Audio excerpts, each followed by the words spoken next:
자, 영어 독해 수준은 어느 정도가 가장 적절한 걸까요? 여러분 생각하기에는 어느 수준이 적절할까요? 그것은 그 사회가 정하는 겁니다. 예를 들어서 누가 답을 딱 정해놓고 무조건 이 수준으로 내라 한다는 것도 되게 사실 웃기는 이야기죠. 예를 들면 어느 나라는 쉽게 낼 수 있고 어느 국가는 또 어렵게 낼 수도 있고요. 또 어느 대학은 또 어렵게 낼 수도 있고요. 어느 대학은 또 쉽게 낼 수도 있습니다. 그걸 알 수 있는 게 대학의 편입 영어만 보시더라도 편입을 위한 영어만 보시더라도 학교마다 원하는 영어 수준이 달라요. 그리고 영어를 어떻게 볼 것이냐에 따라서 어떤 분들은 내가 전공 서적을 읽어야 되잖아 라고 보는 분도 있고 어떤 분은 그냥 영어는 그냥 대화, 단순한 대화 정도의 스킬로 보는 분도 있고요. 그리고 어떤 분들은 전공을 서적을 뛰어넘어서 논문도 영어로 써야 된다라는 그런 관점에서 좀 더 깊은 그런 것도 필요하죠. 전공은 또 여러 가지 있겠죠. 과학을 전공하는 분도 있겠고, 철학을 전공하는 분도 있겠고, 과학과 철학을 동시에 하는 분들도 있을 거예요. 자, 우리는 사실 과학만 한다는 것도 되게 웃기는 거예요. 옛날에 철학과 과학이 같이 움직였죠. 우리가 철학적 지식이 필요한 것은 사실 과학을 하면서도 필요하고 인문학에 관련된 사람들은 기본적으로 사실 철학은 접해야 될 내용 중에 또 하나이기도 하죠. 그 영어 독해에서 초중고 같은 경우에는 필수 교육 과정이잖아요. 뭐 고등학교 요즘에 편입되긴 했지만 하여튼 초중고는 필수 교육 과정을 보잖아요. 이제 전문가 양성을 목표로 하는 대학이나 대학원은 영어 독해가 다를 수밖에 없어요. 우리가 일상생활에서 하는 영어를 원하는 학교도 있겠으나 그걸 뛰어넘어서 말씀드린 대로 대학 편입만 봐도 알 수 있다시피 전문가들이 필요로 하는 정도의 수준을 원하는 경우가 있습니다. 지금 보시고 있는 이것은 제가 알기로는 EBS 수능인가? 거기에 지출 나왔던 문장으로 알고 있어요. 이게 이분이 쓴 거고요. 푸드 음식과 영화와 그다음에 문화에 관한 장르 스터디, 장르 연구라고 해야 되나? 이런 건데요. 여기서부터 여기까지 나오는 단어 중에 여러분이 가장 어려운 단어가 몇 가지가 있어요. 그러나 이제는 이 정도는 아셔야 돼요. 뭘까요? 바로 여기 바이너리 이 단어하고 dialectical을 아셔야 돼요. 바이란 말은 이란 뜻이거든요. 둘. 그래서 이진수 같은 거, 그 옳고 그름, 흑백 이런 얘기라면 dialectical 하면 다이어가 뭐예요? 다이얼로그라고 기억이 나실 거예요. 다이얼로그. 이게 대화라는 뜻이잖아요. 서로 대화를 통해서 진실을 탐구해 가는 걸 변증법적이라 그래요. 이게 다이렉츄얼이 대화를 통해서 정반합, 올 틀려, 정 반대가 있겠죠. 그 다음에 그것에 의견이 일치해지는 합. 그러면서 세상이 발전해 간다는 게 정반합의 원리거든요. 이게 다이렉티컬이 바로 그런 개념이에요. 그러니까 이진법, 흑과 백 논리. 그 다음에 다이렉티컬은 변증법적. 우리가 모르는 세계를 반대하는 거. 그리고 이제 그 합쳐서 생각하면서 추론해 가잖아요. 그걸 통해 진실을 밝혀낼 수 있다는 것이 이제 변증법이라고 생각하시면 돼요. 요건 이제 반드시 대학을 들어가는 분이라면 아셔야 됩니다. 이진법이나 변증법 정도는. 자, 그러고 나서 이 문장 한번 들어가 보자고요. 지문의 내용이 끝났을 때 여러분들이 무슨 내용이구나를 해석이 돼야 돼요. 난이도가 있다 하더라도 갑니다. The audience members know that they can have a taste on screen food and they must sustain this belief in order to convince themselves that film sustenance and actually substantive for anyone, even the actor. 자, 청중이라는 멤버, 청중이 있어요. 그들은 알아요. 그들이 맛을 볼 수 없죠. 테이스트. 스크린에 나오는 음식을 맛볼 수는 없어요. 어려운 데는 없죠. 그래서 그들은 suspend disbelief, 불신을 약간 멈춰야 됩니다. 불신을 멈추고 그래서 뭐 하기 위해서 멈춰야 될까요? 스스로에게 대디아를 납득시키기 위해서는 우선은 불신을 멈춰야 돼요. 스크린에 음식이 있습니다. 맛볼 수 없어요. 그러니까 우선은 멈춰야 돼. 불신. 저거 뭐야? 라고 불신을 suspend란 말이 뭐죠? 이게 중간에 매달다 뜻이군요. 매달다. 중간에 매달았으니까 결론은 안 낸 거죠. 잠시 보류란 개념이에요. 서스펜드. 여기에서 나온 게 서스터넌스예요. 뭔가를 이제 보류한다는, 떠 있다는 거잖아요. 지탱한다는 뜻도 되거든요. 그러면 우리가 서스펜션이라고, 서스펜스? 자동차에 보면 서스펜션이 있을 거예요. 그게 차를 붕 뜨게 만드는 원리거든요. 그 똑같은 거예요. 서스펜션? 이럴 거 아마 그게. 그다음에 서스터넌스도 같은 개념이에요. 중간에 매달려 있다, 생명을 유지시켜 준다는 거예요. 그게 뭐죠? 자양분이죠. 영양분, 자양분. 그렇죠? 우리 생명 유지시켜 주는 거, 자양분. 여기서 음식이 되겠죠. 자, 이제 의식부터 멈추고 스스로에게 영화에 나오는, TV에 나오는 그런 음식들을, 자양분을 실제로 서브는 밑에죠. 아마 이 단어 떠오르면 아마 substance라는 단어가 떠오를 거예요. 이게 뭐죠? 물질이에요. 밑에 있는 거, 본질이죠, 본질. 우리 모든 물질은 전자와 양자와 이런 거 돼 있잖아. 그거 생각하시면 돼요. substance 하면 실제 존재하는, 실제하는 중요한 개념이죠. 그래서 이 TV에 나오는 그러한 자양분이, 실제 음식이 실제로 실제하는 것까? 누구에게나, 심지어 배우에게도 그게 진짜일까?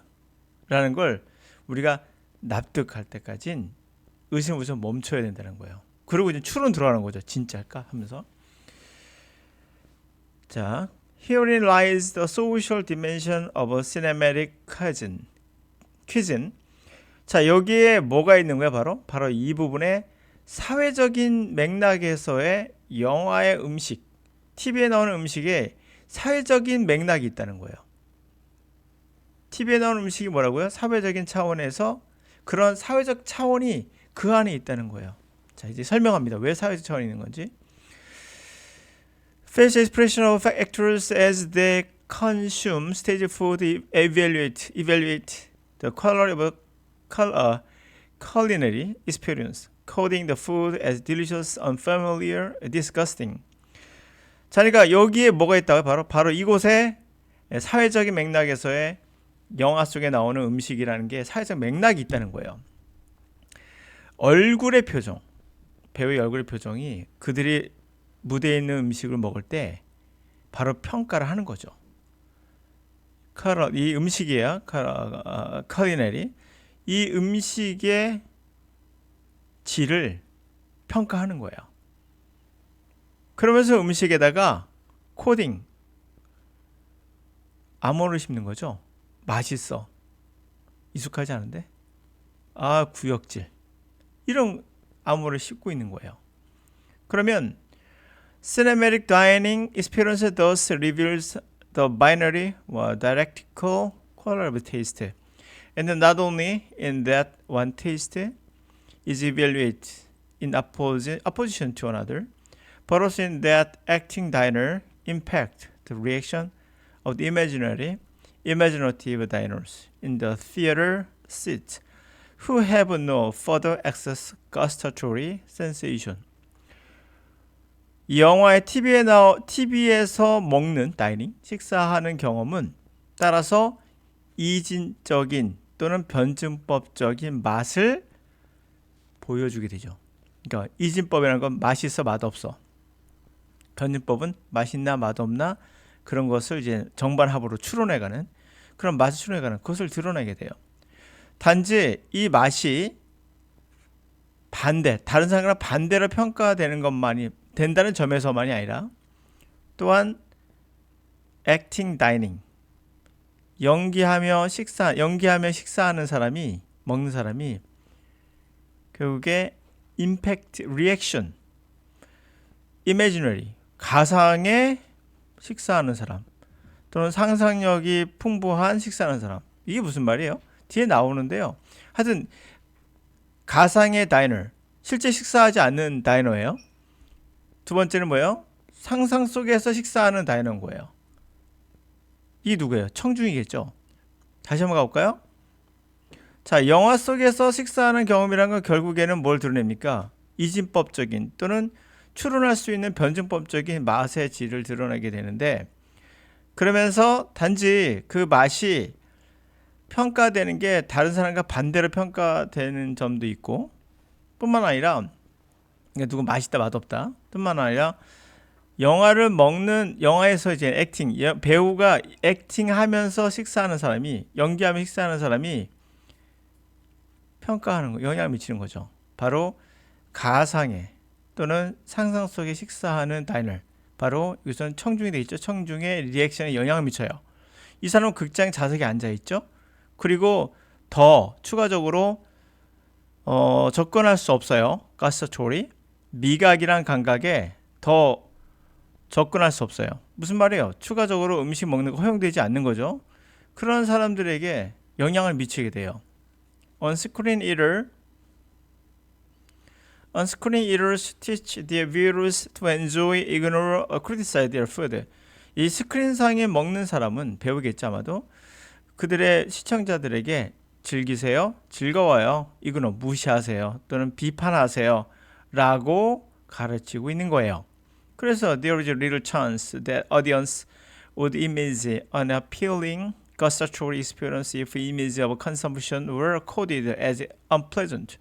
그래서 결국에는 그럴 가능성은 없어지는 거예요. 청중이 야, 매력적인데 이 gustatory 경험이, 그러니까 미각 경험이 너무나 좋은데 되게 맛있다는 거죠. 그것을 뭐 상상하거나 그럴 수 있는 가능성이 없어져요. 만약에 그 먹는 이미지가 불쾌한 걸로 코딩이 되어 있다면, 다시 말하면 암호가 된 거죠. 불쾌한 맛이 나라고 암호가 되어 있다면 결국에는 이 청중은 이건 맛있는 경험을 상상할 수 있는 그런 가능성은 없어진 거죠. 이미 코딩이 되어 있으니까. 그러니까 TV를 보고 저 사람 표정이 되게 안 좋으면 저거 맛없나 보다라고 우리가 추론하잖아요. 그렇죠? 추론해가지고 결국에는 이미 그걸 먹어보겠다는 생각 자체를 안 하게 되죠. 뭐 그런 이야기를 하고 있는 겁니다. 자, 이해가 되셨죠? 네, 이런 내용인데요. 그러니까 이런 내용을 해석했을 때 여러분들이 무슨 말인지를 이해할 수 있는가, 이해할 수 있어야 됩니다. 네, 이해할 수 있어야 돼요. 제가 좀 빠르게 해서 좀 못 따라오셨나요? 한 번 더 가볍게 정리해 드릴까요? 네, 한번 해보죠. 청중이, 그러니까 제가 머릿속에 해석하는 거 이렇게 해석하지는 않아요, 머릿속에서는. 근데 설명하기 위해서 한 단어 한 단어 설명하다 보니까 맥이 딱딱 끊긴 느낌이 들거든요. 그래서 제가 말씀드린 거예요. 어떤 경우도 끊어읽기 하지 말라는 이유가 바로 그거예요. 끊어읽으면 맥이 탁탁 끊겨요. 그래서 설명하기 위해서 어쩔 수 없이 이 단어 어렵겠다 생각이 들다 보니까 잠시 멈칫하면서 사실 여러분의 머리에서도 연결이 안 되고 맥락이 끊어진 느낌을 받았을 거예요. 자, 이제 그렇게 하지 않고 한번 쭉 들어가는 방향으로 한번 해볼게요. 자, 청중은 안다는 거죠. 그들이 맛볼 수 없다는 거예요. 스크린 음식을요. 그럼 어떻게 하냐? 그들은 불신을 우선 멈추고, 그리고 스스로에게 이제 한번 납득시켜 보는 거죠. 야, 영화사에 나오는 그 음식이 실제로 그렇게 그런 맛이 날까? 심지어 배우에게도 그런 실질적인 것일까 그게?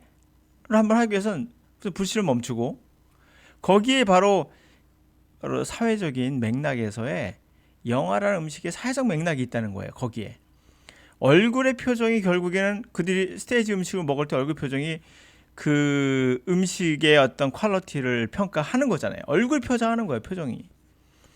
그래서 결국 음식에다가 맛있어, 익숙하지 않아, 구역질나 이렇게 코딩을 심어 놓는 거잖아요. 암호를 심어 놓는 거거든요. 그렇게. 그러면 이 영화에 나오는, TV에 나오는 이 식사하는 경험이란 건 결국 이진적인, 맛있어 맛없어, 또는 다이렉추얼, 변증법적인 어떤 맛을 여러분들에게 보여주고 있는 거죠. 그런 것들을. 그러면 그것은 단지 하나의 맛이 우리가 다른 사람과 반대된 평가를 받는다라는 것도 있겠지만, 또한 배우가 액팅하면서 먹는 사람이 결국에 이 가상의, 실제 먹는 사람 아니죠. 가상의 다이너, 또는 상상 속에서 먹고 있는 다이너, 극장의 자리에 앉아서 자기가 먹고 있다 상상하는 사람, 침 질질 흘리면서, 그런 사람의 반응에 영향을 미칠 거 아니에요. TV 보다가 저거 먹고 싶은데? 라는 생각이 들지 않겠습니까? 근데 그때 실제 먹는 건 아니지, 이 사람은. 실제 먹는 사람이 가상의 다이너죠. 두 번째는 혼자 상상하면서 먹는 거니까 이미지너티브가 되는 겁니다. 둘 중에 하나가 같은 말이긴 하지만 좀 다르죠. 극장 자리에 앉아서 있는데 이 사람은 또 사실은 더 이 미각이라는 거 감각에 더 들어갈 수 있는 건 아니잖아요. 실제 맛볼 수 있는 건 아니라는 얘기죠. 그러면 스크린상에서 먹는 사람이 결국 여러분들에게 뭘 가르치는 거죠? 야, 맛있어. 야, 이거 무시해버려. 야, 이거 비판해야 돼. 이거 음식 별로야. 이렇게 이미 가르치고 있는 거예요. 거의 그럴 가능성이 없는 게 오디언스가 청중이 야, 이거 어필한다는 것은 누군가에게 매력을 호소하는 거잖아요. 정말 맛있어. 매력적이야라는 감각, 우리의 미각의 경험을 상상한다는 건 불가능해요. 만약에 그 먹는 것의 이미지가 TV 스캔의 이미지가 불쾌한 표정으로 코딩돼 있다면, 암호화돼 있다면 결코 우리는 그것을 상상하면서 자 매력적인데 라고 할 수가 없는 거죠. 이미 코딩돼 있으니까 그렇게 암호가. 자, 이제 이해 가셨죠? 두 번째 설명은 더 쉽게 이해가 될 거예요. 그 이유가 뭘까요? 제가 누차 말씀드리지만은 이게 쉽게 더 이해가 된 이유는 제가 뭐 안 했죠? 끊어읽기를 안 했기 때문에 그래요. 구문독해를 안 했기 때문이에요. 그런데 왜 아까 이석할 때는 더 이해가 안 됐을까요? 그거는 읽다가 요거 설명해주고 읽다가 얘 설명해주고 이거 좀 어렵겠다 이거 설명해주고 읽다가 멈춰서 얘 설명해주고 이러면은 여러분의 뇌는 아주 놀라운 기능을 갖고 있어요. 이 기능은 바로 문맥을 연결해주는 기능을 갖고 있는데 이 기능이 다 죽어버려요. 그래서 제가 끊어읽기나 구문독해 가르치면 가짜라고 하는 이유가 여기 있는 거예요. 이거 다 가짜예요. 독해의 독자도 모르는 거예요. 영어 독해는 기본적으로 끊어읽기와 구문독해는 하면 안 돼요. 네, 그래서 오늘 여기까지 하겠습니다. 수고했습니다.